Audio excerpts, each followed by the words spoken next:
A very good afternoon to you and many thanks for joining us. You're watching news updates coming to you live on Politics and Business Television Abuja, and I am Bulus Joanna Ray. And on the news at this hour, the presidency has apologized for the errors in the list of appointments made by President Bola Tinubu since May 29, 2023. The list was to counter the narrative about Tinubu's alleged lopsided appointments, which was brought to the public by the senator representing Borno South, Ali Ndume. In a recent interview, the media, Ndume and All Progressives Congress lawmaker accused the president of violating the federal character principle in his appointments, which the presidency denied. To counter the allegation, the special advisor to the president on media and public communication, Sunday Dare, on Wednesday, released the list of Tinubu's appointees and their geopolitical zones. The list showed that the president had appointed 29 from the southwest, his home region, 35 from the northwest, 22 from the south-south, 16 from the southeast, 25 from north-central, and 24 from the northeast. However, the president's critics have pointed out that the list was not comprehensive, as the name of a major appointee from the president's home region was missing. The omission of the president's chief of staff, Femi Bajabiamila, and the Comptroller General of the Nigerian Immigration Service, Kemi Nandap,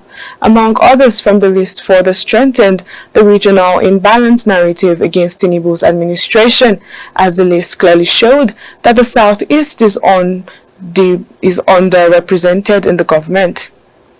As the document sparked debate on social media, Dare took his X handle on Thursday to apologize for the errors in the list and promised to provide an updated list later.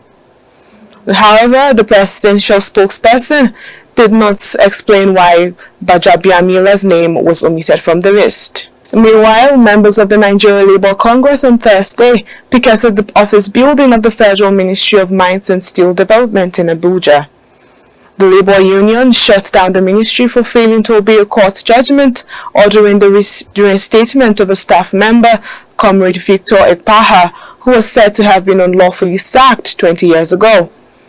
The workers are demanding full payment of Ekpaha's salaries, allowances and other benefits for the period of over 20 years that the case had lingered.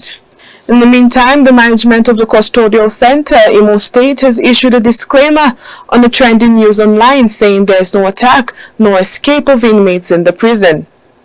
The public relations officer for Imo State Custodial Center, CSC Goodluck Bulam, gave the notice on Thursday in Owerri, the state capital.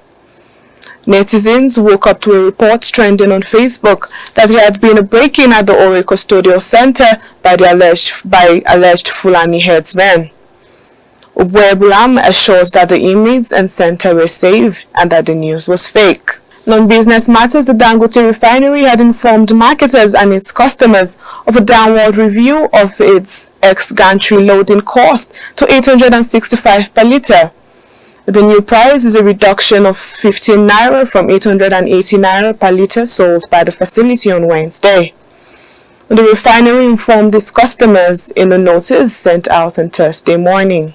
And on the foreign scene, the EU puts retaliatory tariffs against the US on hold after Donald Trump pauses tariff hikes for 90 days. His universal 10 days levy for all countries except China remains in place.